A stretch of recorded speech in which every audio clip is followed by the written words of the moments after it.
대한민국의 자유민주주의 성북구민 여러분 안녕하십니까? 오늘 여러분이 뽑아준 김영배 의원이 자유대한민국을 송두리째 공산화를 시키는 무서운 법을 발의하였습니다. 국민들이 모르는 사이에 또한 자기를 뽑아준 주민들을 모르는 사이에 대한민국을 완전한 공산주의로 만드는 무서운 법을 발의를 하였습니다.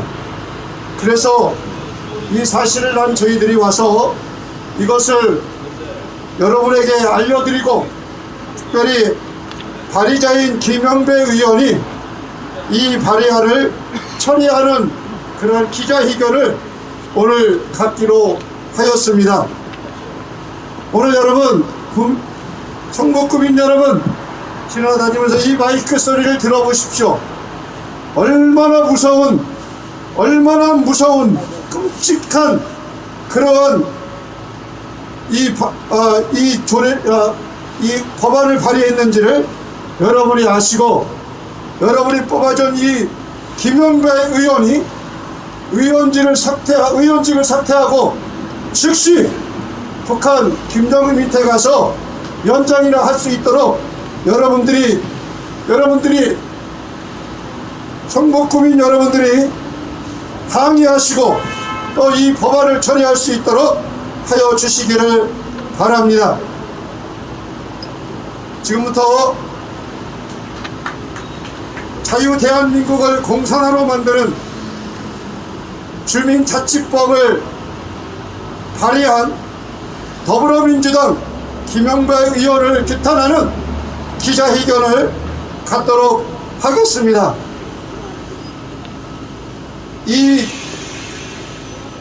오늘의 기자회견은 주민자치법 반대연대와 또한 자유민주공동체 수호연대가 함께 이 기자회견을 진행하게 되었습니다.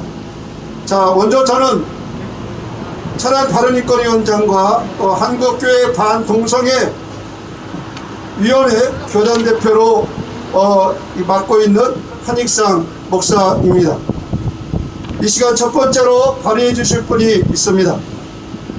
우리 자유민주연 공동체 수호연대 대표이고 예장통합 또 젠더대책위원회 전문위원인 우리 고영석 박사 나와서 발의해 주시겠습니다.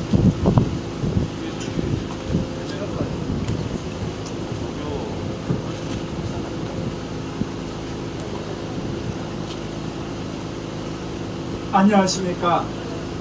저는 자유민주공동체 수호연대 대표 고형석 박사입니다.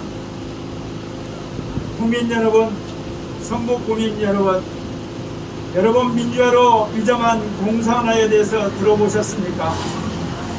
쿠데타 혁명에 의한 공산화는 있을지언정 민주화를 빙전한 공산주의는 지금까지 있어본 적이 없습니다. 그런데 방공과 산업화와 민주화에 성공한 이 대한민국에서 민주화를 빙자한 공산화 대책이 시작됐습니다. 다름 아니라 더불어민주당 김영배 의원이 대표 발의한 주민자치기본법이 바로 민주화를 빙자하여서 이 나라를 공산화로 끌고 가는 악법이기에 오늘 우리는 국민 여러분과 함께 그리고 성북구민과 함께 규탄하려 이 자리에 온 것입니다. 8.15 해방 후 비서군정기를 거쳐서 북한에는 조선민주주의공화국이 남한에는 대한민국이 들어섰습니다. 그 이후로 우리는 73년 동안 남북한 체제의 경쟁을 하고 있습니다. 여러분이 아신 것처럼 조선민주주의공화국은 그 이름을 무색할 정도로 김일성과 김정일, 김정은으로 이어지는 3대 공산 세습체제가 이어진 거 우리는 보고 있습니다.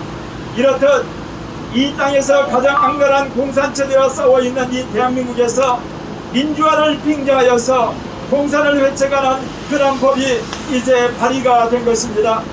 대한민국은 북한이 적과 통일하기 위하여서 6.15 전쟁을 일으켰지만 미국과 유엔의 도움으로 말미암아 우리는 다시금 자유민주공화국으로 회복되었고 6.25 전쟁의 참화를 이기고 해방 후 세계의 어떤 나라도 이루지 못하는 산업화와 민주화를 달성하였습니다. 그런데 이게 웬 말입니까? 이 민주화된 이 나라에서 그야말로 주민자치기본법이라고 하는 악법을 통하여서 점진적으로 교묘하게 악랄하게 공산화를 회책하는 그런 세력이 있다는 말입니다. 2021년 1월 29일 민주당 김영배 의원은 주민자치기본법안을 발의했습니다. 이 법안은 주민자치기본법이라는 지방분권법을 이제 모법으로 해서 국가와 지방자치, 읍면동이나 국가행정조직 밑에 인민위원회 같은 조직을 만들려고 하는 것입니다. 주민총회와 주민자치의 주민사무국 체제를 주민들 이름으로 만들어서 상급에 있는 국가기관과 지방행정자체를 좌지우지하는 인민위원회를 만들려고 그들이 획책한다는 것입니다. 군사독재 지하에서 국민들을 조직하여 좌파 활동가로 그들이 싸웠던 자들이 민주화 시대에 이제 합법적으로 좌경화를 하려고 그들이 획책하고 있는 것입니다. 우리는 자유민주적 질서에 따라 움직이는 대한민국이 아니라 인민위원회가 통제하는 그런 대한민국을 만들어가는 것에 결코 그대로 좌시하지 않을 것입니다. 민주화를 빙자하여 공산화의 거점을 만들려는 주민자치기본법을 규탄합니다. 국민 여러분, 성북 국민 여러분, 주민자치기본법은 얼마나 교활하고 악랄하며 지능적인 공산화의 법인가에 대해서 여러분 앞에 고발하려고 합니다. 첫 번째, 자치활동을 법으로 규정하고 국가 예산을 사용하고 지방행정조직과 연결된 마을민주주의가 무슨 주민자치입니까? 인민민주주의를 합법화하는 그런 법이라고 우리는 규탄하지 않을 수가 없습니다. 마을민주주의란 지역당원협의를 활성화시키고 정당민주주의를 강화하고 시민단체가 왕성하게 구현되면 바로 구현되는 것 아닙니까? 어떻게 국가와 지방단체 밑에 그야말로 자기들끼리 모여서 만든 주민자치회가 여러분 진정한 의미의 주민자치라고 생각합니까? 좌파 활동가들이 조직하기 위한 합법적인 거점을 만드는 것입니다. 또한 광역자치단체, 시군구 자치단체, 읍면동 주민센터가 있는데 지역 문제를 해결하기 위해서 주민자치회를 조직한다는 것이 무슨 말입니까? 국민들이 선출한 대통령이 있고 그리고 시장이 있고 국회의원이 있고 시군구 의원들이 있는데 무슨 의미에서 또다시 이렇듯 주민총회와 주민자치회, 주민사무국이라고 하는 그야말로 인민조직을 만들려고 하는 것입니다. 우리는 이것을 결코 차지하지 않을 것입니다. 더더욱 우리가 통제하는 것은 주민의 자격을 그야말로 자기들 마음대로 확대했다는 것입니다. 지금 지방자치법에는 주민 등록이 되어 있는 사람만이 주민의 자격이 있습니다. 그런데 이 망명된 법에서는 재외동포로서 이 신고인 명부에 올라온 사람, 외국인 등록 대상에 있는 사람, 행정구역에 있는 사업체의 사람, 그리고 학교에 소속된 학생과 교직원까지 주민총회란 말이 몇 말입니까? 여러분, 주민총회 하는데 무슨 학교에 있는 교직원과 학생들이 참여합니까? 아니, 기업체의 직원들과 사장이 왜 참여합니까? 외국인들이 참여합니까? 이것은 철저하게 이 나라를 공산하기 위해서 좌파 활동가들이 자기의 입맛에 맞는 세력들을 동원해서 주민총회와 주민자치회, 주민사무국을 정하기 위한 그런 법이 아닙니까? 더더욱 가관인 것은 모든 주민은 성별과 신념, 종교와 인종, 세대, 지역, 학력, 사회적 신분, 경제적 지위, 신체적 조건들에 처벌받지 아니한다는 조항을 넣어놨습니다. 지금 한국 사회에서 들끓고 있는 포괄적 차별금지법, 그리고 건강가정기본법 같은 이 땅에 그야말로 말도 되지 않는 차별을 그야말로 금지하겠다는 그런 명목하에서 수많은 사람을 역차별하는 법을 만들고 있는데 이것 또한 민의평등법이라고 할 수가 있습니다. 아니, 주민자치를 이야기하는데 왜 여기에 성별이 들어가고 신념이 들어가고 종교와 인종과 세대가 들어갑니까? 결국에는 동성애자도 포함되고 공산주의자도 포함되고 이단도 합법적으로 활동할 수 있는 그런 공간을 만들겠다는 것 아니겠습니까?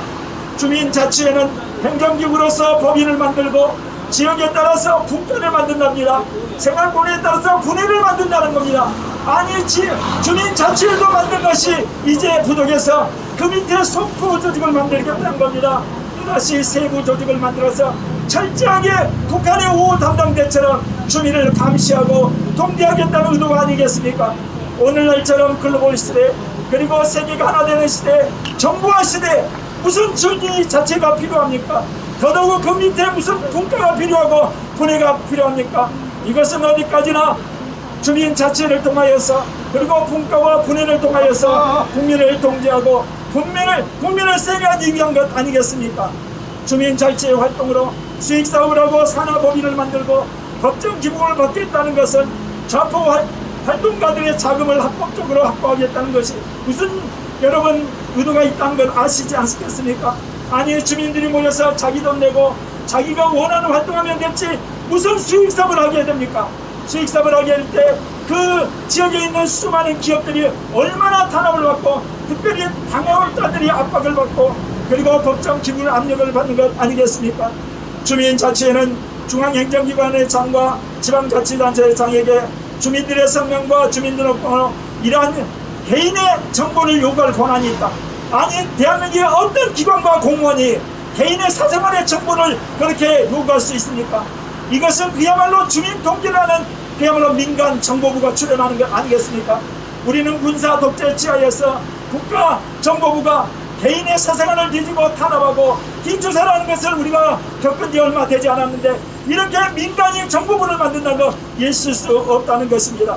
주민자치회가 시군구 내에 주민자치협의회를 구성한다는 것, 주민자치를 정한 좌파 활동가들이 3,491개의 지방자치단체에 있는 모든 자치회를 전국적으로 조직해서 그야말로 국가를 정복하고 지방자치단체를 결국은 장악하겠다는 의도 아니겠습니까?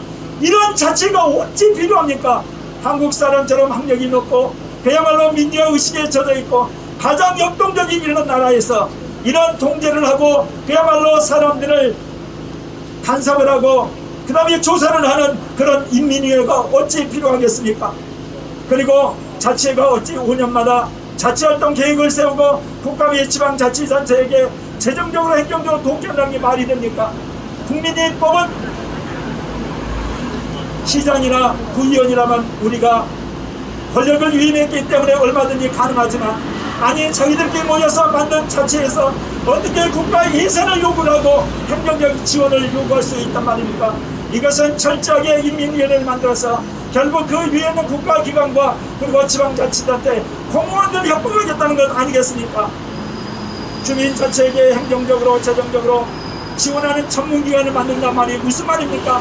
아니 동안에 어떤 전문가를 만들어서 국민을 혜택을 주겠단 말입니까? 여러분 오늘날 국민들은 스스로 자기들이 알아서 시민단체를 만들고 정말 필요하면 NGO단체를 만들고 그리고 도움등 구호단체를 만드는 강국에 아니 독립대 이런 전문기관을 만들어서 그들이 합법적으로 활동하는 그런 생활을 하게 되는 거 아니겠습니까? 그리고 또한 주민자체가 전문 인력을 양성하게 한다는 것, 좌파 활동가들이 주민자체를 장악하는데 좌파 지식인들이 활동하는 공간을 만들어서 그들로 하여금 주민을 의식하기 위한 그런 교육기관을 만들겠다는 것 아니겠습니까? 아니 이 시대 세계가 하나 된 시대고 SNS로 모든 것이 연결되고 그리고 인터넷으로 정보를 공유하는 시대 아니 무슨 전문 인력을 양성하는 기관이 필요하단 말입니까? 여러분 이 시대에 정말 이들은 그야말로 이 나라를 공산화시키고 또한 철저하게 사회주의를 만들기 위해서 어떻게든지 국민을 의식화시키고 조직화시키고 감시하기 위한 조직을 만드는 데 혈안이 되어 있다는 겁니다. 더더욱 과거는 주민 자체가 국립과 공유재산을 활용할 수 있는 권한을 준다는 거 이게 말이 됩니까? 아니 자유민주주의 체제 안에서 그리고 사유재산이 보장된 나라에서 권력기관을 끼고 그들에게 국유재산과 공유재산을 활용할 수 있는 권한을 준다는 거 이것은 그야말로 악랄한 공산화법이라고 말할 수 없습니다. 하지 않을 수 없습니다. 그리고 주민자치의 위원들을 벌칙을 정하는 데서 공무원에 중한다고 말합니다. 아니 자치회가 뽑은 위원들을 어떻게 그들의 자격을 공무원 위치에서 공무원의 그런 권한을 준단 말입니까? 여러분 국민이 모르는 사이에 선거 국민이 모르는 사이에 김영배 의원은 망년된 법을 만들었고 공산의 초석을 깔겠다는 법을 만들 것입니다. 사랑하는 국민 여러분 그리고 선거 국민 여러분 더불어민주당 김영배 의원 정치적 생명을 여러분이 알아서 정말 사퇴하도록, 그리고 정치적인 생명을 매장시켜 주십시오. 어떻게 자유민주주의 체제 안에서 국회의원이라는 작자가 이렇듯 공산의 초석을 까는 그런 법을 만들 수 있겠습니까? 주민자치를 장악한 좌파 활동가들이 주민들의 고발이나 항의에 대해서 처벌을 극소화하기 위해서 이렇듯 공무원 신문까지 부여한 것입니다. 사랑하는 국민 여러분, 그리고 사랑하는 삼부 국민 여러분, 주민자치기본법은 읍면동장을 주민이 선출하면 됩니다. 정당민주주의를 정착시키면 됩니다. 시군구 의원들과 소통을 강화하면 됩니다. 읍면동 주민센터의 의견을 청취하는 제도 만들면 됩니다. 시민단체가 활동하면 얼마든지 할 수 있는 겁니다. 그런데 왜 국가기관과 그리고 지방자치단체 읍면동 밑에 자기들 스스로 만드는 그런 주민자치와 총회와 주민사무국이 필요합니까? 그렇기 때문에 우리는 이것을 공산하려고 가기 위한 초석인 것을 알고 이렇게 규탄하려 나왔습니다. 특별히 서울시민 여러분, 성북국민 여러분, 김영배 의원을 정치권에서 퇴출시켜 주시길 바랍니다. 우리는 이 법을 처리할 때까지 끝까지 싸울 것입니다. 감사합니다. 네, 감사합니다. 이 얘기를 들어보니까 김영배 의원은 대한민국에 살아야 할 이유가 없는 사람입니다. 왜 여기서 왜 국민의 세비를 받아가면서 왜 이렇게 나쁜 악법을 만드는지 정말 도무지 알 수가 없습니다. 아마 이 악법을 만들기 위해서 그는 김정은한테 많은 그러한 여러분 돈을 받고 있지 않나 그렇게 생각이 됩니다. 우리나라의 법이 아니라 북한 공산주의의 법, 또한 김정은의 지시를 받는 무서운 법을 만들었다는 사실입니다. 우리 성북 시민 여러분, 국민 여러분, 우리 이 더불어민주당 김영배 의원을 강력하게 규탄해 주시기를 바랍니다. 이 시간 두 번째로 우리 수비전 성결교회 담임 목사이신 안희환 목사님 발언해 주시겠습니다. 안녕하세요. 예수님 성결교회 안희환입니다. 체제라는 게 참 중요해요. 보통 크게 이제 두 가지로 많이 나누죠. 하나는 자유민주주의, 하나는 이제 공산주의입니다. 우리 남한은 자유민주주의를 선택을 했고 북한은 공산주의를 선택을 했습니다. 남과 북이 갈라진 무렵에 경제력은 북한이 나왔습니다. 산업 제반 시설도 북한이 나왔습니다. 전기 같은 것들도 역시 마찬가지고요. 히토류 같은 광물 같은 것들도 북한에 묻혀 있어요. 남한 쪽에는 거의 묻혀 있지는 않습니다. 그러면 세월이 지난 다음에 북한이 훨씬 잘 살아야 돼요. 남한이 훨씬 못 살아야 돼요. 근데 체제가 경제, 국민들의 삶의 수준치를 완전히 좌지우지합니다. 남한은 현재 세계 12위의 경제 대국이 되었습니다. 해외 다양한 곳에 다녀보는데 대한민국의 위상이 굉장히 높아요. 자부심을 느끼게 됩니다. 대형 마트 같은데, 백화점 같은데 들어가서 보면은요, 삼성이나 LG 이런 제품들이 가장 잘 보이는 곳에 디스플레이 되어 있는 것을 보게 됩니다. 뿌듯합니다. 공항 같은 곳에서도요, 이 삼성이나 대기업의 로고들을 자주 발견하게 됩니다. 그때마다 상당히 뿌듯한 마음을 느끼게 됩니다. 대한민국의 위상이 그만큼 많이 올라간 거죠. 반면에 북한은요, 세계에서 가장 못 사는 나라가 되어버렸습니다. 김일성, 김정일, 김정은 3대 세습을 이어가면서 진짜 밑바닥도 이런 밑바닥이 없을 만큼 추락해버린 나라가 바로 북한이죠. 고난의 행군 무렵에는 통계적으로만 200만 명이 죽었다고 알려져 있는데 아마 통계에 잡히지 않은 사람들의 숫자까지 따지면은 진짜 엄청난 사람들이 굶어 죽었을 겁니다. 그리고 지금도 현재 진행형입니다. 이게 체제의 중요성입니다. 자유민주주의냐 공산주의냐, 이것은요 국민들의 운명을 완전히 갈라놓는 굉장히 중요한 요소가 되는 겁니다. 제가 쿠바라는 나라를 방문한 적이 있어요. 이 쿠바가 피엘 카스트로에 의해서 장악이 되면서 공산주의 체제를 선택하게 됩니다. 국민들이 얼마나 열광을 했는지 몰라요. 전 국민에게 막대한 지지를 받았습니다. 그럴 수밖에 없는 게 무상주택, 집을 준다는 거예요. 무상의료, 돈 내지 않아도 치료 다 해준다는 거예요. 무상교육, 뭐 학비 들이지 않아도 얼마든지 교육받을 수 있도록 전부 다 국가에서 해준다는 거예요. 이렇게 되니까요 열광적으로 반응하죠. 이게 이제 소위 파퓰리즘이잖아요. 사실 국가가 뭔가 국민들에게 해주려면요 자금이 필요합니다. 근데 국가 재정이라는 게 한계가 있거든요. 세금을 걷어들이는데 이 세금도 한계가 있거든요. 무작정 퍼주게 되면요 국가 자산이 고갈이 될 수밖에 없습니다. 지금 이 나라는요 진짜 가난한 나라가 되었습니다. 제가 현지인들에게 이야기를 들었는데 국민들 상당수 대다수의 한 달 월급이 10,000원입니다. 10,000원 가지고는 생활이 안 돼요. 형편이 좀 나은 사람들은 30,000원입니다. 30,000원 역시 생활이 안 됩니다. 그러니까 전 국민들이 도둑질하는 게 일상화가 되었다고 할 정도니까. 와이파이 같은 거 우리나라는 흔하잖아요. 거기는 이제 공원 같은 데서 와이파이 겨우 할 수 있어요. 저도 와이파이 찾느라고 애를 좀 먹었는데, 그 와이파이를 하려면은 그냥 되는 게 아니에요. 와이파이를 쓸 수 있는 카드를 사야 돼요. 근데 카드를 사기 위해서 줄을 서서 몇 시간 기다려요. 택시 한 대 기다리려면은 기본 한 4시간은 평균적으로 기다려야 된다는 얘기고 굉장히 많이 놀랐습니다. 우리나라는 뭐 카카오 같은 거 통해 가지고 미리 연락을 해두면은 금방 택시가 오잖아요. 거기는 이제 그게 안 되는 거예요. 그러다 보니까 국민들이 먹고 살기 위해서 해외로 자꾸 이주를 하고, 해외로 가서 돈을 번 국민들이 이 돈을 자기 나라에 사는 가족들에게 보내주는 구조로 정착이 되어져 버렸습니다. 자, 이런 나라에서 자동차가 얼마냐? 제가 이거 굉장히 충격을 받았는데요. 스타렉스 중고차가 1억 5천. 여러분 상식적으로 생각을 해보세요. 한 달에 10,000원을 버는 사람이 1억 5천짜리 스타렉스 중고를 살려면 몇 년을 벌어야 되는지 제가 궁금해서 물어봤어요. 아니 그러면 중고가 1억 5천이면 새 차는 얼마입니까? 했더니 4억 5천. 이건 미친 거예요. 정상이 아닙니다. 그러다 보니까 50년 60년 된 차, 아주 오래된 차들조차도 계속 굴러다녀요. 왜냐? 고치고 또 고쳐서 그 차를 쓰는 거예요. 안 그러면은 차를 마련할 방법이 전혀 없으니까.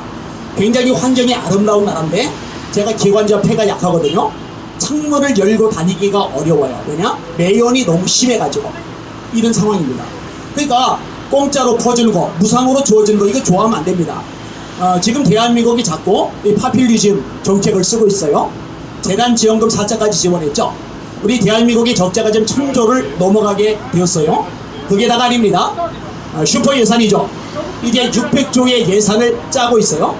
그리고 이것을 충당하기 위해서 수많은 세금들을 걷어들입니다. 가장 대표적인 얘기가 공시지가를 엄청나게 올린 거죠. 그러니 다행히 부동산 값이 올라가죠. 그러니까 서민들이 집을 마련할 수 있는 기회가 박탈돼요. 젊은이들은 지금 마련하지 못하면 큰일이라는 생각 때문에 아주 집을 사는데 목숨을 걸어요. 영끌이를 해요. 모든 걸 쏟아부어서 집을 마련해요. 이것이 또다시 집값을 올리는 작용을 만들어냅니다. 지금 심각한 상황에 놓여져 있는 겁니다. 우리 대한민국이 자유민주주의라고 그랬죠. 이 자유민주주의는 헌법의 자유가 보장이 되어 있어요. 이 자유는 이 자유민주주의의 핵심 요소입니다. 자, 예를 들어 집회 결사의 자유가 있죠. 그 다음에 표현의 자유가 있죠. 그 다음에 종교의 자유가 있죠. 이거는 자유민주주의를 선택한 모든 나라들에서 공통적으로 언급하고 있는 자유들입니다. 근데 우리 대한민국의 지금 집회 결사의 자유 완전히 짓밟혔습니다. 제가 경기도 의사협회 이동욱 회장님하고 자주 통화를 해요. 어제도 통화를 했는데, 그저께도 통화를 했는데, 지금 광장에서 모이는 거, 이게 전부 다 불법이래요. 아니, 생각을 해보세요. 더 현대 서울이 개장했을 때 10일 동안 200만 명이 모였어요. 하루에 20만 명이 그 안에서 들락달락 했던 거예요. 백화점은 돼요, 홈플러스 돼요, 이마트 돼요, 코스트코 돼요. 그런데 야외에서 시위한다고 2명이 모이면은 불법이에요. 아니, 홈플러스에서 수만 명 모이는 것하고 야외에서 몇 명 모이는 것하고 어느 게 코로나 감염 위험이 높아요?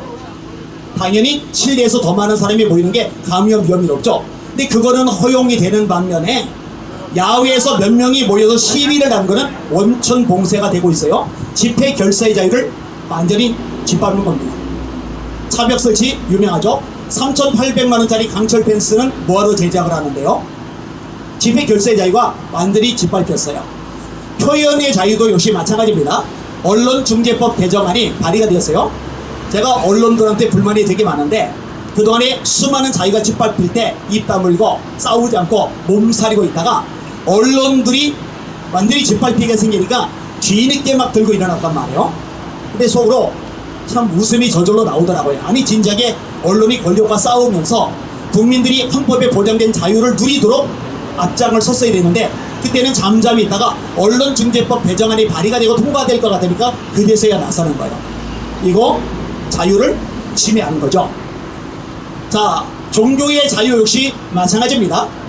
미국 같은 경우 연방대법원에서 주지사들이 예배 인원, 모임 인원 제한한 것을 위헌으로 규정을 했습니다. 네바다주 같은 데서는요, 갈보리 교회에 이 주가 2억을 배상하도록 판결을 내렸어요. 워싱턴주도 같은 결과가 나왔죠. 왜냐? 헌법에 보장이 되어 있기 때문이거든요. 그런데 이 대한민국에도 헌법에 보장이 되어 있는데 짓밟히고 있단 말이에요. 짓밟히고 있음에도 불구하고 이 대법원에서 제대로 판결을 안 내리고 있는 상황입니다. 이것도 심각한 문제가 아닐 수가 없습니다. 사립학교법 개정안도 발의가 되었고 교육위에서 통과가 되었습니다. 이 법안도 심각한 문제를 가집니다. 원래 학교들마다 특별히 사립학교는 건학 이념이라는 게 있어요. 그런데 이 건학 이념을 완전히 무시하는 거예요. 교육감이 교사 임용권을 가지게 만들어 버리는 거예요. 그러면 예를 들어서 제가 기독교 입장에서 얘기를 해볼게요. 기독교 사립학교인데 이 교육감이 악의를 가지고서 이단이나 아니면은 이 반기독교적인 정서와 마인드를 가진 사람을 교사로 임용할 경우에 학교는 해고를 못합니다. 손 쓸 수가 없어요. 자, 이런 면에서 완전히 자유가 침해를 당하고 있는 거예요. 집회 결세의 자유 침해를 당하죠. 그 다음에 표현의 자유 침해를 당하죠. 그 다음에 종교의 자유 침해를 당하죠. 헌법에 보장된 자유들이 다 엉망진창이 되고 있는 겁니다. 자, 이런 와중에서 수많은 법들이 지금 만들어지고 있어요. 그 중에 하나가 지금 우리가 계속 싸우고 있는 이 김영백 의원 중심으로 발의된 주민자치기본법입니다. 이 법안이 굉장히 위험하죠. 지금 대다수의 것들이 다 넘어간 상황에서 이제는 각 지역, 면, 단위까지 전부 다 장악하려는 시도가 이 주민자치기본법에 담겨져 있기 때문입니다. 자, 생각을 해보세요. 주민총회가 결정을 한다. 그런데 실제로 움직이는 것은 주민자치위원회죠. 근데 이 주민자치위원회에 누가 들어가느냐? 그 지역 주민들만으로 구성이 되면 이해가 가요. 주민자치위원회니까. 근데 문제는 뭐냐? 그 지역에는 학교의 교사들과 아이들이 그 주민자치위원회에 들어갈 수 있는 거예요. 그 지역에 있는 회사의 직원들이 주민자치위원회에 들어갈 수 있는 거예요. 여러분, 대다수의 일반 국민들은요, 먹고 사는 게 힘들어요. 피곤해요. 지쳐요. 하루 일과 끝나면 집에 돌아서 쉬기 바빠요. 그런데 이런 것에 제한받지 않고 열심히 아주 왕성하게 활동하는 세력들이 있습니다. 자, 예를 들어 학교에는 전교조, 그 다음에 회사에는 민노총, 이런 사람들은 활동이 주 목적이기 때문에 주민자치위원회에 들어가게 되는 거요. 권한을 가지게 되는 거요. 장악을 하게 되는 거요. 문제는 뭐냐? 이 주민총회 주민자치위원회가 막강한 권력을 가지고 있다는 거죠. 아까 우리 고 박사님께서 설명을 잘 해주셨어요. 개인정보를 요청을 하면 이 개인정보를 내주도록 법안에 규정이 있습니다. 아니, 개인정보를 왜 주민자치위원회에게 내주죠? 신상정보를 왜 내주죠? 이거 굉장히 위험한 일입니다. 그게 다가 아니에요. 중앙기관이든 지방자치기관이든 간에 이 주민총회 주민자치위원회에서 니를 우리에게 보고하라면 보고를 할 수밖에 없는 시스템입니다. 자, 이렇게 되면 어떤 문제가 발생하죠? 공무원들이 주민자치위원회의 눈치를 보게 됩니다. 그들이 시키는 것 따를 수밖에 없고 협조할 수밖에 없습니다. 그들의 눈밖에 나게 되면요, 굉장히 시달리는 구조가 될 수밖에 없어요. 그러니까 밑에서부터 전체를 장악할 수 있는 구조를 만들어가고 있는 겁니다. 자, 활동을 하려면 돈이 필요하죠. 이 돈을 마련할 수 있는, 재원을 마련할 수 있는 이런 조치조차 이 법안에다 규정이 되어져 있습니다. 중앙정부에서 또는 지방정부에서 지원하도록 규정이 되어져 있으니까요. 돈만 지원하는 자원이 아닙니다. 그 지방자치단체 또는 국가단체에는 부동산들, 건물 같은 것들 있죠. 이런 것들을 무상으로 또는 아주 저렴한 가격으로 사용할 수 있는 권한까지도 가지게 돼요. 세상에 이렇게 절대적인 무소불위의 권위를 가지는 주민자치위원회가 왜 읍면 동 단위에 세워지는 거죠. 자, 이런 것들이 세워지면요, 그들은 제약을 받지 않고 자기들의 목적을 이루기 위해서 마음껏 활동할 수가 있는 거예요. 어떻게 보면 직장을 가지지 않아도 돼요. 다른 일을 하면서 먹고 살 일 고민하지 않아도 돼요. 왜냐? 이런 구조를 가지고 있다면 거기서 나오는 돈만 가지고도 얼마든지 자기들이 목적을 해서 활동하고 움직일 수가 있기 때문입니다. 자, 이미 입법부 장악이 되어져 있어요. 180석 의석을 가졌으니까. 이미 행정부 다 장악이 되었어요. 박지원 같은 사람이 국정원장 하니까, 이인영 같은 사람이 통일부 장관을 하니까 뭐 심각하죠. 사법부도 마찬가지죠. 김명수 같은 분이 대법원장을 하면서 정치권 눈치 보면서 따라주고 있으니까, 언론도 언론 노조를 통해서 장악을 다 해놓은 상태입니다. 그러니까 그동안에 입 다물고 제대로 역할을 못했죠. 권력과 싸우는 권력 견제 역할을 제대로 못했죠. 자, 이렇게 행정, 입법, 사법, 언론까지 장악됐어요. 시민단체는 원래 좌파들이 다 가지고 있어요. 그들이 원래 조직이 잘 되어 있단 말이에요. 여기다가 풀뿌리까지, 이 밑바닥까지, 읍면동까지 들어가서 모든 걸 장악하고 여기서부터 통제하고 지배하고 활동하기 시작한다면 이제는 진짜로 속수무책으로 아무것도 손대지 못하는 극한 상황까지 초래되게 되는 겁니다. 따라서 지금까지 입법, 사법, 행정, 언론 이 부분도 위험하지만 이 법안이 제대로 통과돼서 가동이 시작이 되면은 그 다음부터는 진짜 손도 쓰지 못하는 끝장인 상황이 되기 때문에 이거 국민들이 알아야만 됩니다. 서울 시민 여러분 정신 바짝 차려야 됩니다. 성북 구민 여러분 정신 바짝 차려야 됩니다. 국회의원들은 지역 주민들이 목소리를 낼 때, 그리고 싸울 때 거기에 눈치를 볼 수밖에 없어요. 성북 구민들이 이럴 때 나서서 이게 얼마나 잘못된 법안이며 이런 법안을 우리 구의 대표인 김명배 의원이 발의를 했다, 이거 우리 수치스럽게 생각한다, 이게 잘못이라고 생각한다 라고 목소리를 높이고 항의 전하고 시위 방문을 하고 이런 역할들을 꼭 해주시기를 바랍니다. 대한민국을 살리기 위해서, 건지기 위해서 이렇게 우리가 나서서 함께 목소리를 내고 알리면서 싸우는 것이거든요. 이 일에 더 많은 국민들이, 그리고 구민들이 동참을 해주시기를 부탁을 드리겠습니다. 아직은 기회가 남았는데 아마 이 상황에서 더 지나가면은 정말 힘들어지는 상황이 될 겁니다. 이 마지막 남은 기회를 열심히 싸워서 제대로 대한민국 자유민주주의로 바꿔나가는데 우리 국민들이, 또 우리 성북 구민들이 앞장서 주시기를 간절히 부탁을 드립니다. 예, 감사합니다. 이상입니다. 네, 감사합니다. 아주 귀한 말씀 잘 전해주셨습니다. 이것이 발의가 되면 우리는 이루 말할 수 없는 그러한 말만 대한민국이지, 자유대한민국이지 공산화의 길을 걸어가는 무서운 법이라는 것을 기억하시고 침묵하지 마시고 여러분 외쳐주시기를 바랍니다. 이 시간에는 먼저 우리 기념 촬영을 먼저 좀 하도록 하겠습니다. 우리 앞으로 강의하신 분들, 발언하신 분들 앞으로 나와주시기 바랍니다.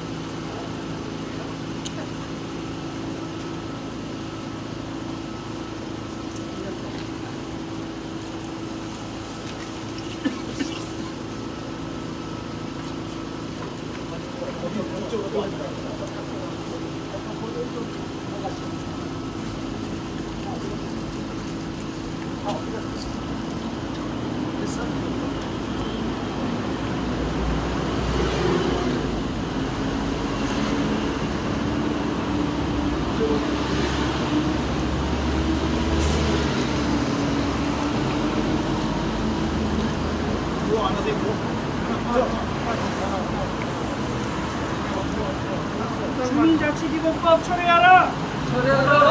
처리하라! 주민자치기본법 처리하라! 처리하라! 김영배 의원은 각성하라! 박성하라!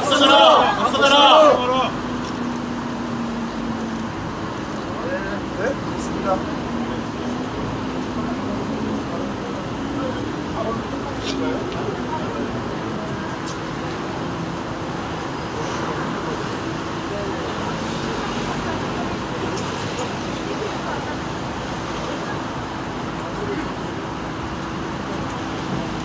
네, 사람이 먹고 사는 문제로 인생을 살아가는 것이 아닙니다. 가장 중요한 것은 자유입니다. 자유가 빠진 떡과 빵은 우리를 개돼지로 만드는, 국민을 개돼지로 만드는 그런 무서운 정책이라는 것을 기억하시고 여러분, 국민 여러분, 우리 그저 지원금 주는 거, 재난지원금 때문에 여러분의 영혼을 팔아버리고 여러분의 주권을 팔아버리는 여러분 무지한 개돼지 같은 국민들이 되지 않기를 바랍니다. 이 시간에는 세 번째로 우리 주민자치 반대연대 대표이고 자유수업포럼 대표이고 전 국가정보원 교수이신 이천 교수님의 발언이 있겠습니다.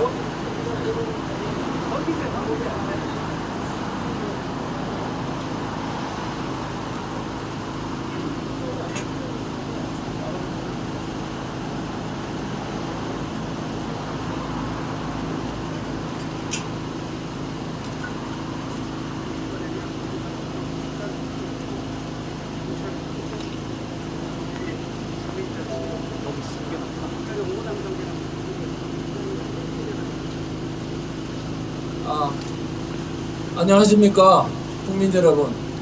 지금 대한민국은 심각한 체제 위기에 직면해 있습니다.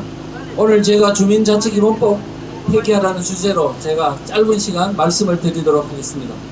저는 강의를 주로 하다 보니까 오늘 이렇게 시위 현장에 나온 것은 사실 처음입니다. 그래서 여러 가지 부족함이 있더라도 이해해 주시기 바랍니다. 주민자치기본법은 2019년도 1월 29일 금년 1월 29일 김영배 의원이 대표 발의한 법안인데요. 제가 강의를 하면서 많은 분들이 물어요.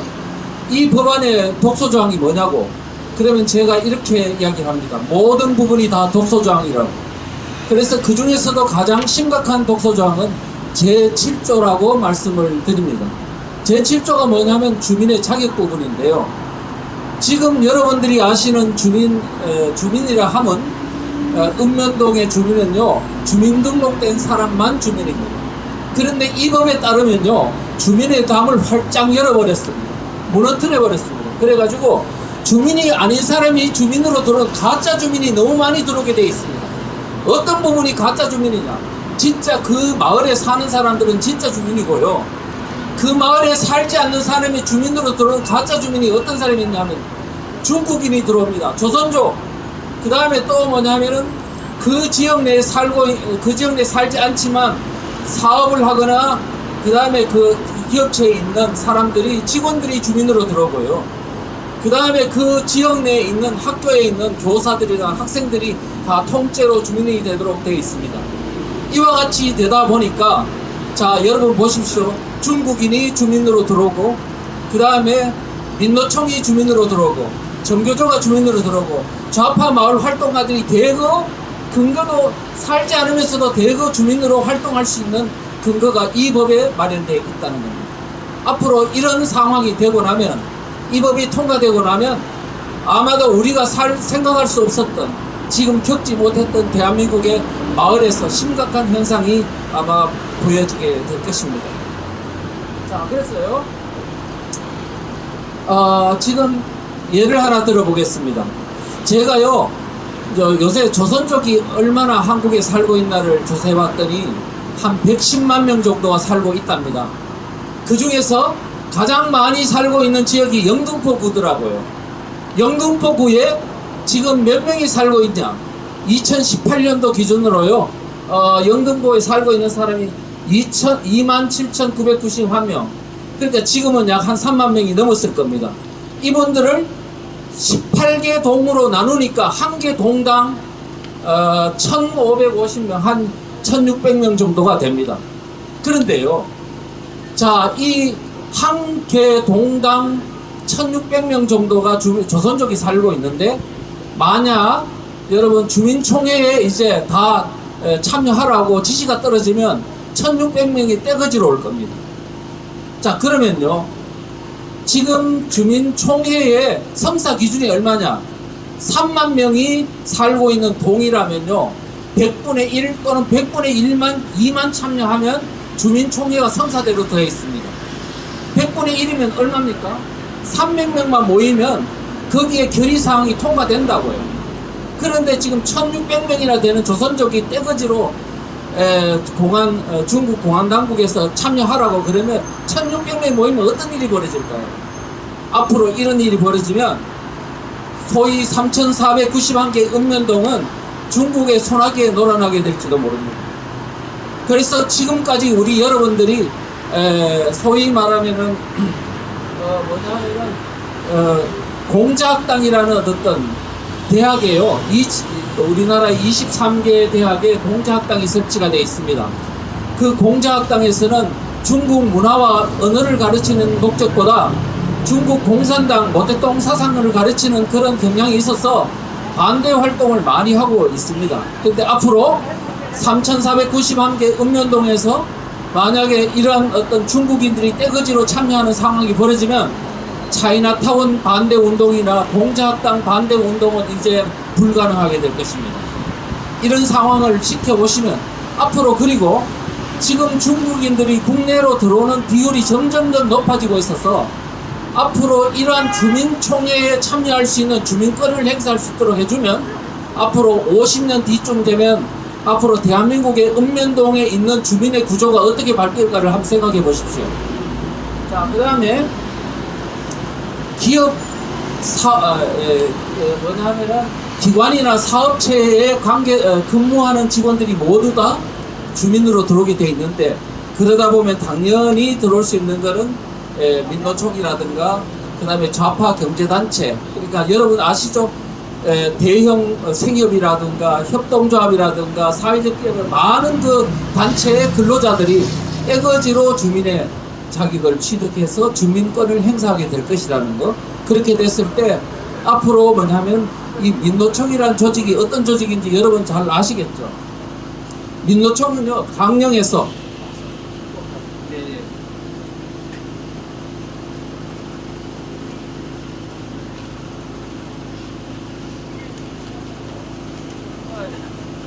죄송합니다.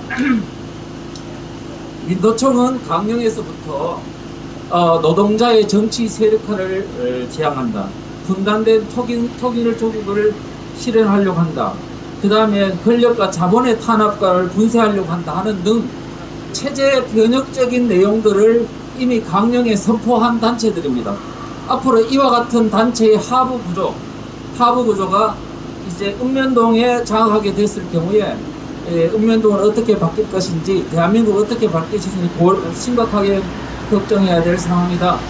그 다음에 지금 민노총이라는 단체는 각종 사회주의 체제로 바꾸는데 성공한 어떤 나라들, 쿠바 사회주의, 베네수엘라 사회주의, 베트남 사회주의와 같은 그러한 나라들을 많이 연구해온 그런 어떤 상황이다. 그 다음에 민노총이라는 단체는요, 16개 산별 노조만 있는 줄 알지만 사실은 별도로 16개의 어떤 그 시도 광역단체별 조직이 있고 하부 조직도 있는 상황입니다. 그런데 지금 3,491개 읍면동에 그야말로 미세한 민노총의 조직이 만약에 참여하게 된다면 바야흐로 이제 하부 구조도 조직별로도 민노총의 공화국이 만들어지지 않나 하는 우려가 앞서게 됩니다. 그 다음에 여러분 잘 아시다시피 이제 각 읍면동에 있는 초중고등학교, 대학교까지 다 있죠. 초등학교만 빼고 중고등학교, 대학교 숫자만 해도 재학생이 500만 명에 이르고 있습니다. 중고등학교 숫자는 얼마냐 하면 지금 6,500개입니다. 6,500개. 거기서 학생과 교직원이 모두 다가 통째로 주민권을 행사하게 된다면 앞으로 학교는 어떤 형태로 바뀔까? 수업 시간에 정교조 교사가 학생들을 보고 그럴 겁니다. 우리는 다 같은 주민이니까 이제 주민권을 행사해야 되겠다. 주민총회에 참여하자. 이렇게 해서 주민총회에 떼거지로 참여하게 됨으로써 앞으로 마을에 있는 이 현상들이 정교조 교사들이 학생들은 물론이고 심지어는 학부모, 나아가서는 지역 주민들까지 사상교육을 시키는 사태가 벌어질 우려도 있다는 점을 명심해 주시기 바랍니다. 그리고 선거 때가 되면 아마 정치학교, 선교학교와 같은 그런 어떤 형태가 이루어지지 않을까 자못 걱정스럽습니다. 그 다음에 또 하나는요, 자, 여러분 보십시오. 내가 살고 있는 마을에도 주민이고 내가 직장 다니는 곳에도 주민자치의 주민이 되려면 양쪽 주민자치로부터 통제와 간섭을 받게 되는 상황이 벌어지게 되면 일반 국민들 입장에서 보면 여러 군데서 복수 통제를 받게 되는 현상이 벌어지고 여러 가지 3,491개 읍면동에서는 어떻게 되냐면 주민들에 대해서 여러 가지 정보를 공유해야 되는 사태가 벌어집니다. 왜냐? 여기에도 이 한 사람이 두 군데, 세 군데에서 주민 통제를 해야 되니까 정보를 공유해야 되지 않겠습니까? 그러다 보면은 3,491개 모든 국민들을 다 크로스로 체크하려면 결국은 뭐냐면은 전체주의 구조로 정보 공유가 일어나지 않을 수가 없고 전체주의 사회가 될 수밖에 없다는 사실입니다. 우리가 그거는 상식적으로 생각해도 예측 가능한 얘기라고 생각합니다. 그 다음에 여러분 아시다시피 주민총회가 보면요. 여러분 주민총회 주변에 지금 앞으로요 마을에서 이제 민노총이나 전교조나 그다음 인권단체, 동성애단체 모든 또 조선족 단체, 중국인 단체까지 많은 단체들이 결성이 될 텐데 이 단체에 있는 사람들은 주민총회에 아마 적극적으로 참여할 것입니다.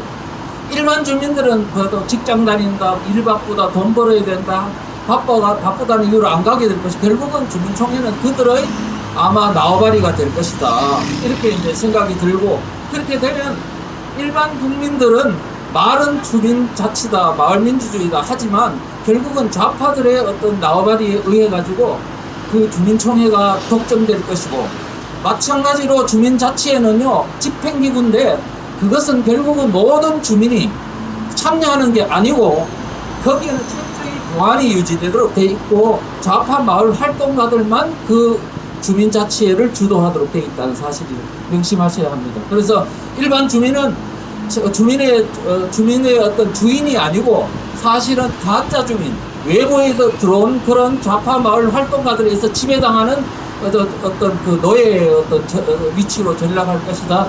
이렇게 이제 생각을 합니다. 그 다음에요. 여러분, 지금 현재 주민총회가 이 법은 통과되지 않았지만 주민자치 조례로 지금 시행 중입니다. 그러면 지금 현재 있는 주민자치회를 조례를 한번 보시면요. 녹번동의 경우에는 어떻습니까? 사업장, 기관, 단체, 학교에 속하는 사람, 등록외국인도 주민이 되도록 되어 있습니다. 이거는 이 법이 아니어도 이미 조례로 외국인도 그 다음에 가짜 주민이 들어서 활동할 수 있도록 되어 있다고요. 그 다음에 또 하나 보십시오. 주민의 참여, 주민총회는 주민의 1%만 참여하면 되도록 되어 있습니다. 또 하나, 지금 주민총회에 참여하는 나이 기준은요, 녹번동의 경우는 15세, 그 다음에 또 뭡니까? 관련 이동의 경우는 만 10세 이상만 참여되면 참여할 수 있어요. 그러면 만 10세 주민총회가 주민의 어떤 자치 계획이라든가, 그 다음에 심지어는요, 주민세 개인분에 대한 의결까지도 하는데, 그거를 만 10세짜리 초등학교 4학년이 할 수 있겠습니까? 누군가가 지도하는 자에 의해 가지고 이게 컨트롤 될 거 아닙니까?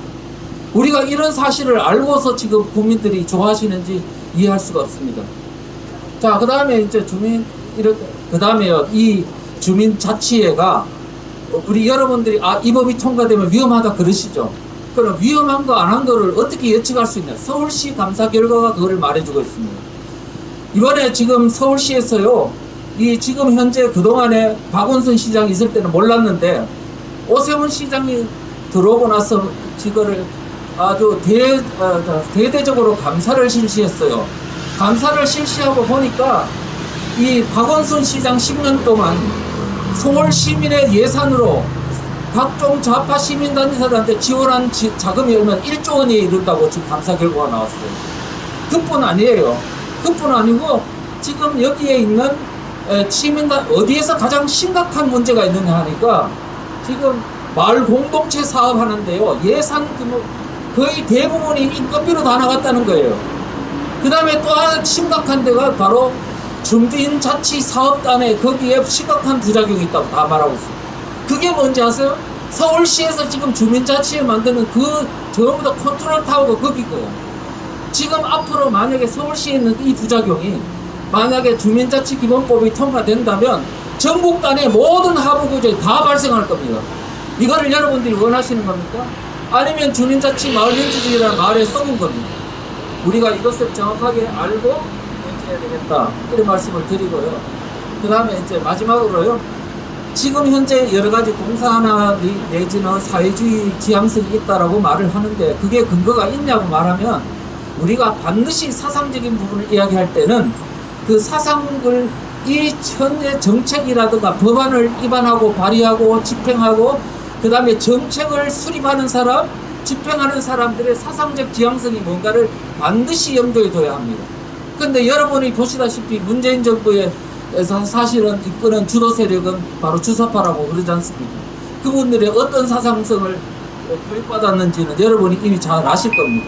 그러니까 그런 사람들이 이끌어가는 이 나라는 어떤 나라일고 마을공화국은 어떤 마을공화국일지를 한번 생각해 보십시오.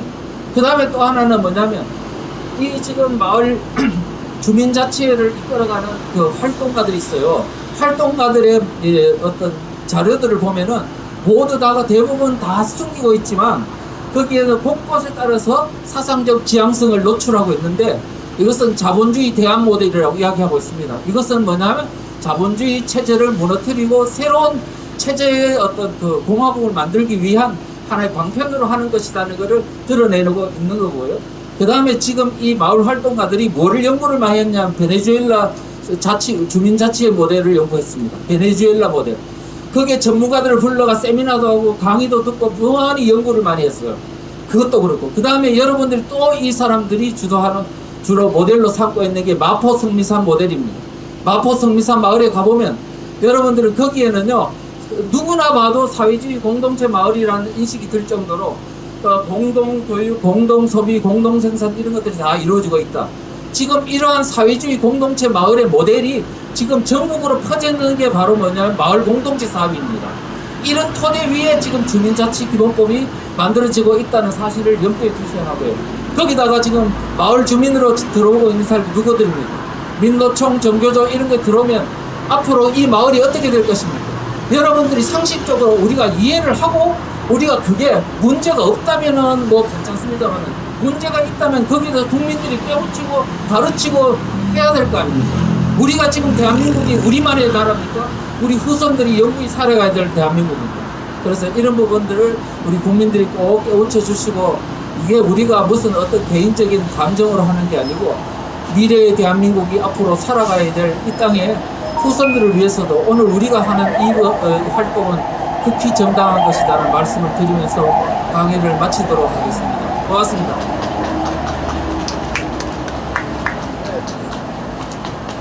네, 감사합니다. 어떻게 들으시니까 어떻습니까? 정말 끔찍하지 않습니까? 무섭지요? 여러분, 이것이 바로 여러분들이 뽑아준 김영배 의원이 발의한 주민자치법이라는 것을 여러분 기억하시길 바랍니다. 여러분, 문재인 정권이 들어서서 이 대한민국은 온통 양쪽으로 이념이 갈라져 있습니다.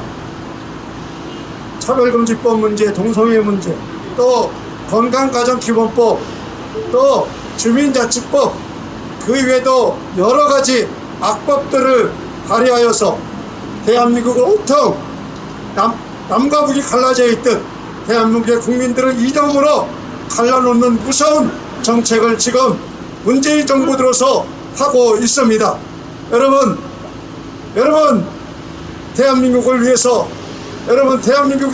대한민국을 위하여 피 흘리고 헌신하고 지금까지 노력한 여러분 이 국민들, 우리 조상들을 피와 땀이 헛되지 않도록 우리 모두 여기에 결기하고 침묵하지 말고 나가서 선포하는, 그리고 이러한 악법을 만든 김영배 의원과 같은 이러한 의원들을 강력하게 규탄하는 국민들이 되시기를 바랍니다. 공산주의를 빙자한 주민자치법을 발의한 김영배 의원을 강력히 규탄한다! 네, 이 시간에는 우리 주민자치법 반대연대 홍보위원장이시고 국민주권행동 상임 공동대표이신 지호세 목사님 나오셔서 발언해 주시겠습니다.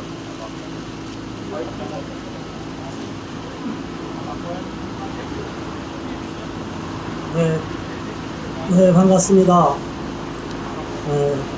제가 또 이 자리에 와서 주민자치 기본법, 또 다른 의원들은 주민자치법으로 발의한 것도 여러 가지가 있습니다. 그런데 처음 주민자치기본법을 김영배 의원이 대표 발의했는데 여기에 가장 위험한 요소들이 다 들어가 있습니다. 앞에서 많은 분들이 전체적으로 다 훑어서 뭐 여러분들은 다 이해가 되셨을 거예요. 그리고 주민자치기본법이 뭔가 처음에 낯설고 이게 뭔지 몰랐다 하시는 분들도 막상 이 내용을 한 번만 들으면 다 이해가 됩니다. 그리고 여기에 대해서 우리 이청 교수님께서 책도 내시고 강의도 많이 하셨으니까 오늘 미비한 부분 또 궁금하신 분들은 유튜브를 찾아보시면 많이 강의가 내용이 나와 있으니까 한번 여러분들도 계속적으로 관심을 가져주시기를 바랍니다. 저는 이 주민자치기본법에서 특별히 8조의 부분을 언급하려고 합니다. 저는 지금까지 동성애 반대 운동도 열심히 했고 차별금지법 반대 운동도 열심히 했습니다. 그런데 8조를 보니까 제가 이 주민자치기본법 8조를 보니까 야 이거는 미니 차별금지법이구나 라고 생각이 됐어요. 이제는 포괄적 차별금지법 내용이 안 좋으니까 국민들이 많이 아니까 더불어민주당에서 평등법이란 이름으로 3건을 발의했습니다. 이게 바로 얼마 전이에요. 이 말도 안 되는 법을 왜 같은 법을 의원들이 연속 발의했느냐. 이것도 하나의 인해 전술이라고 봅니다. 한 법이 무력화되면 또 다른 법으로 대체하고 또 그 법을 무력화시키면 또 다른 법으로 대체하겠다는 아주 공산주의 사상에 입각한 악랄한 간교한 술수가 있다고 저는 보고 있습니다.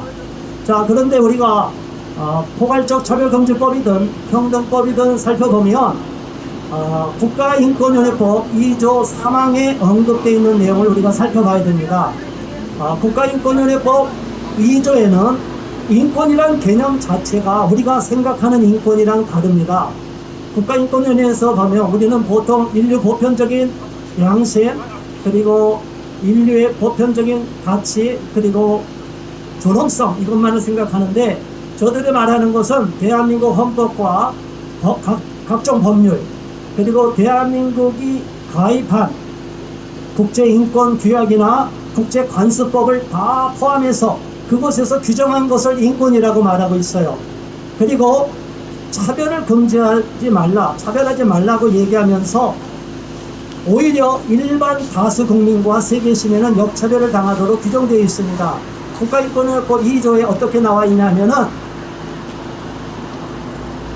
차별을 당하고 있는 사람들의 차별을 해소하기 위한 특별한 우대 조치는 아무런 문제가 없다고 규정이 되어 있어요. 이거를 전문 용어로는 affirmative action이라고 합니다. 소수자 우대 정책이 된 거죠.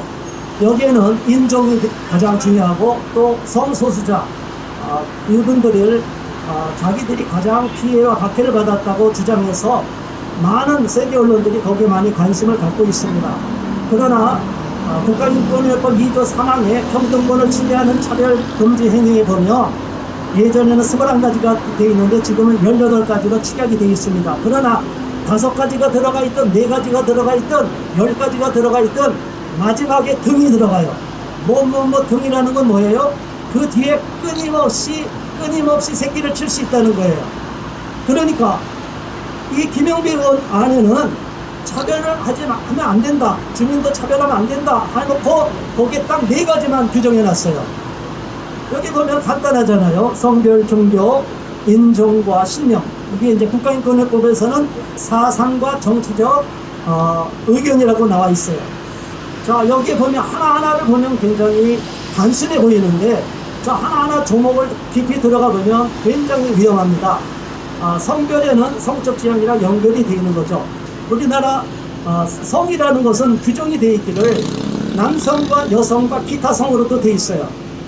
여러분, 신체적으로 타고난 남성과 여성밖에 없는데 거기에 이미 국가에서 다 모든 법률에서 각 정부에서 압력 국가인권위에서는 기타 성별이라고 규정이 되어 있어요. 그러니까 여기에는 이미 젠더가 다 들어와 있게 되어 있는 거죠. 사회적 성, 임의로 자기가 규정된 성, 타고난 신체적 성이 아닌 것을 말하고 있어요. 자, 최근에 엊그제 지난주죠. 변인수 하사 사건 알 겁니다. 전 변인수 하사. 군대는 남성으로 군대를 복무를 입소를 했는데 군대 가서 자기 마음대로 성별 변경을 하고 성전환 수술을 했어요. 군인이 군인 복무 규율을 위반하고 이렇게 마음대로 해외 나가서 이런 수술까지 하도록 만든 그 모든 지휘관들도 책임이 있습니다. 그런데 문제는 뭐냐면 이 사람이 자기가 성전환 수술했고 또 법원에 가니까 자기는 여성이니까 여성으로 판정을 받았어요. 우리 대한민국 법조계가 썩었습니다. 지금 엉망진창이에요. PC 정책, 정치적 올바름에 의한 가짜 인권을 난무하고 있고 이 사람들을 무조건 다 보호해주는데 이번에 대전지방법원 오영표 부장판사가 저들은 간격에 술수를 썼어요. 이 성별 전환은 이미 남성으로서 들어왔기 때문에 남성이 생식기도 없고 다 이러니까 이거는 심신미약이다. 이래서 당연히 현역 복무 부적합 판정을 받았어요. 그런데 이거를 갖고 저들은 권리를 침해받았다. 이런 식으로 말해서 마음대로 법을 자의적으로 해석해서 이 변희수 하사의 강제 전역 조치는 위법하다고 판결을 내려버렸어요. 1심에서. 그러니까 모든 언론이 여러분 변희수라는 이름 쳐보세요. 새까맣게 다 육군이 잘못했고 국방부가 잘못했다. 이제는 이런 인권 침해를 하면 안 된다. 트랜스젠더에 대해서도 무조건 군대 복무를 허용해주고 남자 군인이 여자 군인으로 트랜스젠더고 여군으로 편입되는 것도 용인해줘야 된다. 말도 안 되는 소급 적용을 시켜버린 거예요. 우리나라 대법원 현재 사법부는 헌법 체계를 부정하고 심지어 대법원 판례와 헌법 판례를 다 부정해버리고 하급심에서 헌법에 반하는 판결을 막 해버리고 나중에 헌법소원으로 가버려요. 지금 사법부가 썩어버리고 우리법 연구회를 비롯한 이 악랄한 자들이 과거의 군대 하나의처럼 암적 역할을 하고 있어요. 대한민국을 파괴하는 데 앞장서고 있습니다. 자, 오늘 이 주민자치기본법에서 이 8조에서 말하는 이 차별을 하지 말라고 하는 이 내용은 확장을 시키면 국가인권위원회법 2조 3항에 나와 있는 18가지 한번 다시 읽겠습니다. 아시지만 성별, 종교, 장애, 나이, 사회적 신분, 출신 지역, 출신 국가, 출신 민족, 신체 조건, 혼인 여부, 임신 출산, 가족 형태, 그리고 인종, 피부색, 사상 정치적 의견, 전과, 성적 지향, 학력, 병력 이렇게 등 이렇게 나왔어요. 이런 18가지 항목을 차별해서는 안 된다고 규정을 해놓은 국가인권위원회법에 다 원용한다고 다 이렇게 얘기해요. 모두 법이.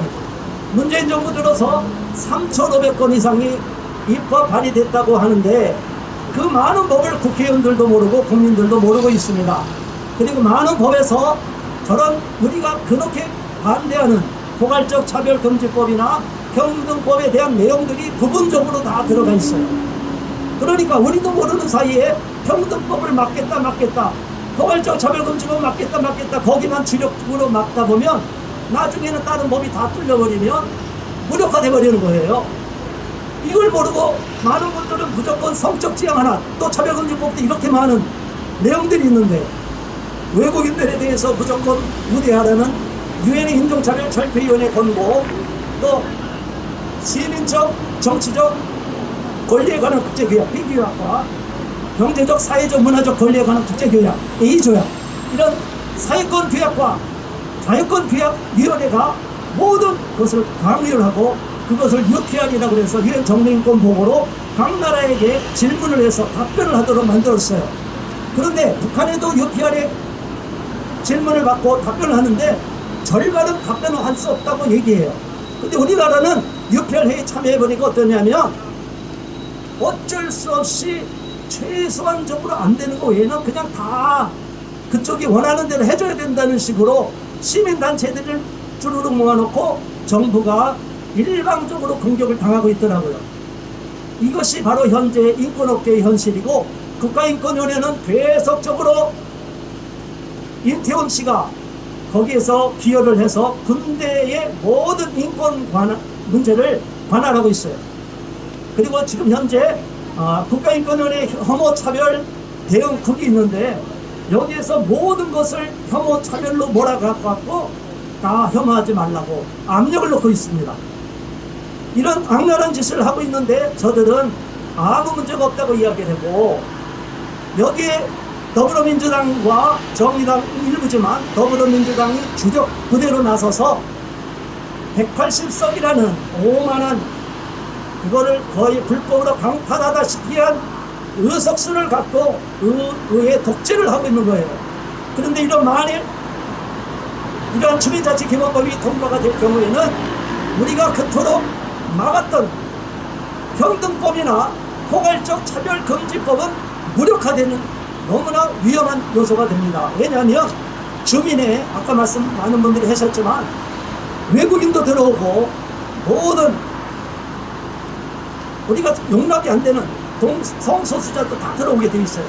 근데 그들을 만약 교회에서 차별하면 주민자치위원회에서 제재를 가할 수 있어요. 그러니까 이미 주민자치기본법이 통과돼 버리면 평등법은 우리가 통과 못 시키고 그것만 막으면 다 된다고 했지만 사이드가 뚫려버리면 제방이 무너지는 거예요. 그러니까 우리가 모르는 사이에 주민자치기본법 속에 평등법, 포괄적 차별금지법 내용이 다 들어가 있기 때문에 우리가 이 법을 막지 않으면, 평등법만 막겠다고 아우성치면 결국에는 이 법이 통과되고 나면 안 된다는 거예요. 그래서 이제는 이걸 반대하는 분들은 가장 유념해야 될 것은 뭐냐면, 평등법에도 성적 지향 하나만이 아니라 수많은 조항이 있기 때문에 외국인들에 대해서도 이제는 대구의 이슬람 사원도 주택가 한복판에 마음대로 만들어 놓고 이제는 우리가 마음대로 하겠다는 거예요. 그리고 오히려 우리가 인권 침해를 당하고 박해를 받았다고 주민을 역으로 고소를 해버렸어요. 이 말도 안 되는, 이제 외국인이 와서 주인 행세를 하는 이런 지경까지 이르렀습니다. 중국인뿐이 아니라 이슬람, 무슬림들이 이렇게 대대적으로 우리나라의 각 지역을 장악하게 돼버리면 우리나라는, 우리 국민들은 유럽과 같이 역차별을 당하고 오히려 테러의 대상이 되기 때문에 대단히 위험한 법이 돼서 이 법을 절대적으로 막아야 됩니다.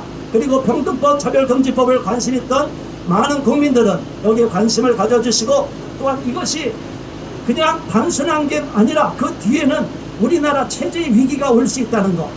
아무리 우리가 동성애 막고 차별금지법 막고 평등법을 막아도 우리나라 체제가 위기가 와서 봉사가 돼버리면 끝나는 거예요. 교회는 그 자리로 바로 제일 처단 대상이 되는 겁니다.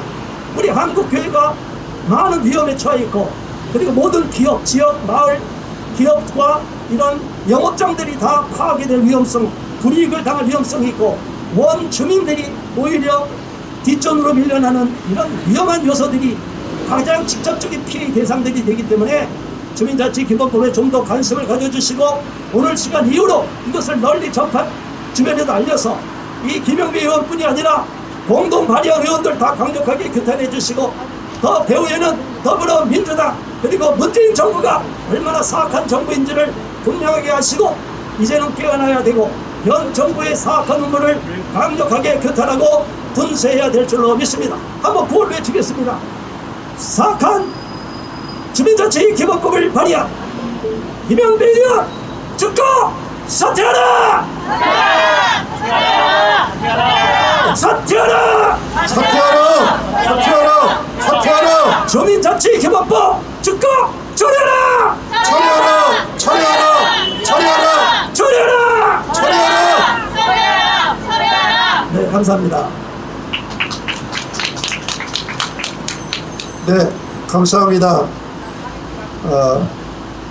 주민자치법은 결국 우리가 지금 염려했던 준민의 차별금지법과 같은 무서운 악법이라는 것입니다. 대한민국이 10대 경제, 세계 10대 경제 대국이 된 것이 중국의 도움을 받아서였습니까? 아니지 않습니까? 여러분, 우리 조상들이, 우리의 선배들이 안 먹고 안 쓰고 그렇게 힘들게 여기까지 이룩한 거 아니겠습니까? 우리 스스로 만든 이 대한민국의 존재를 우리가 지켜야 나가야 될 줄로 믿습니다. 이 시간에는 우리 발언 순서로 끝 시간으로 우리 충남 주민자치법 반대연대 충남위원장이신 우리 장원원 목사님 발언해 주시고 그리고 성명서 낭독하고 출발하겠습니다. 충남 지부장 정은원 목사입니다. 충남 아산에서 올라왔고요. 지난주 토요일 운영은 전역점 가서 피켓 시위하고 전단지를 나눠주고 또 시민들에게 물어봤더니 시민들이 전단지를 받으면서 하는 소리가 벌써 지금 사회주의 하고 있는데요. 이렇게 말하더라고요. 벌써 그런 것을 느끼고 있다는 거지요. 지금까지 우리 대한민국 정부가 문재인 정부가 들어와서 우리에게 약속한 것에서 모든 게 안 됐는데 한 가지 전혀 경험하지 못한 나라를 만들겠다고 이게 이겁니다. 전혀 경험하지 못한 나라를 만들어서 이렇게 체제를 바꾸겠다고 하는 이런 잘못된 것에 대해서 온 국민들은 다 일어나야 되리라고 저는 생각합니다. 다시는 이런 일이 없어야 되겠는데 지금 문재인 정부 들어와서 왜 좌파 우파를 나눠가지고 이렇게 사고를 칩니까? 왜 사상전을 만들어서 좌파 우파 이걸 생각하게 만들게 이렇게 나가고 있는지 알 수가 없습니다. 여러분 지금 대한민국에 두 가지 외에는 중간이 없어요.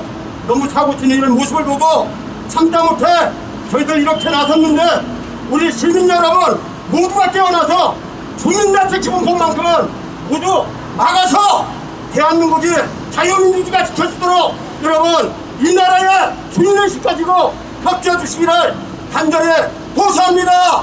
감사합니다.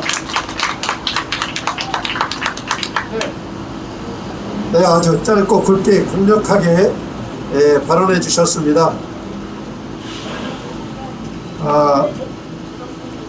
이제 마지막으로 우리 한국교회 반동성애 교단연합 사무총장이신 우리 김성환 목사님 성명서 낭독해 주시겠습니다.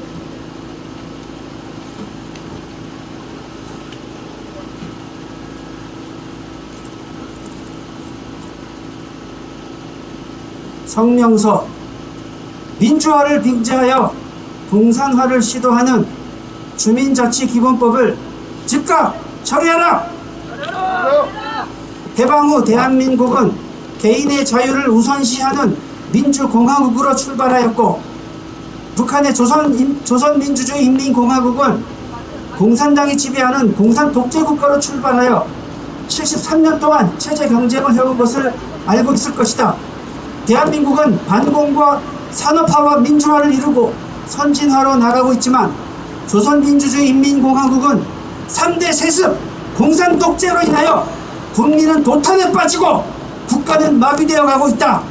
지금 북한이 대한민국을 공산화하려는 대남 공작이 도를 넘고 문정권이 대북 방어망 곳곳을 허물고 있는 이때 좌파 이데올로기에 사로잡힌 국회의원들이 망국적인 법안을 발의한 것에 대해 분노하지 않을 수 없다.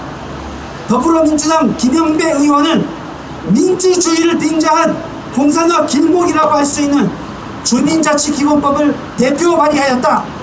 이 법안은 말로는 주민자치, 마을민주주의, 주민의 자율성과 독립성 등을 내세우지만 실제로는 북한의 인민위원회를 방불할 정도로 자유민주 공동체의 정신과 역사를 훼손하고 있다. 2018년 문재인 대통령이 지방분권을 빙자한 연방제 헌법을 발의하더니 2021년 더불어민주당 의원들이 공모하여 민주주의로 포장된 공산화 법안 주민자치기본법을 발의한 것을 규탄한다. 주민자치기본법의 문제점은 다음과 같다. 첫째, 주민자치기본법은 3,491개의 읍면동의 기존의 행정복지센터와는 별도로 강력한 행정권한과 재정권을 가지는 새로운 좌파 주도형 자치단체를 만들어서 밑으로부터 공산화를 추진하려는 것이다. 주민자치기본법이 노리는 속셈은 좌파 마을 활동가들로 하여금 읍면동 주민자치의 권력과 재정력을 장악하여 좌파 권력의 영구 집권 체제를 구축하려는 데 있다. 둘째, 주민자치기본법은 주민등록상의 주민만이 아니라 재외동포와 외국인, 기관이나 사업체의 직원들, 초중고의 교직원들과 고등학교 이상의 학생들까지 주민에 포함함으로써 좌파 활동가들이 조직적으로 주민을 동원할 수 있게 만들었다. 이것은 앞으로 빈번하게 치루어질 대선, 총선, 대선, 지방선거, 교육감 선거에서 주민이라는 핑계를 이유로 의식화, 조직화, 동원을 할 수 있는 거점을 만들려고 하는 데 있다. 셋째, 주민자치기본법은 주민자치회가 주민들에 대한 정보를 수집할 권한을 부여하는 독소 조항을 포함하고 있다. 주민자치회는 주민들에 대한 주민등록번호, 전화번호, 휴대폰번호 등 주민들에 대한 인적 정보를 정부기관들과 자치단체들로부터 요구할 수 있으며 요청받은 기관은 이에 응해야 한다고 규정하고 있는데 국회의원은 물론 대통령에게도 없는 독재적 권력을 보장하고 있다. 넷째, 차별금지 조항으로 성별, 신념, 종교, 인종 등을 열거했는데 이는 동성애자, 공산주의자, 주체사상 신봉자, 반사회적 이단신자, 무슬림, 중국인 등 외국인들이 공공연하게 활동할 수 있게 함으로써 헌법과 법률을 지키지 않는 자들을 포섭하거나 조직하여 좌파 세력의 지지 기반으로 삼으려는 의도가 있다.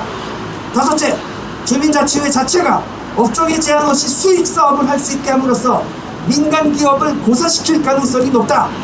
주민자치회가 얼마든지 공공농장, 공공주택사업, 금융업, 리모델링 사업, 건강요양 사업은 물론 공공주차장, 힐링센터, 수련원, 공공장터, 공동마켓, 공공부동산 중개, 농수산물 시장 개설 등 온갖 주민 밀착형 업종에 진출함으로써 동종의 민간 업종이 큰 피해를 볼 수 있다.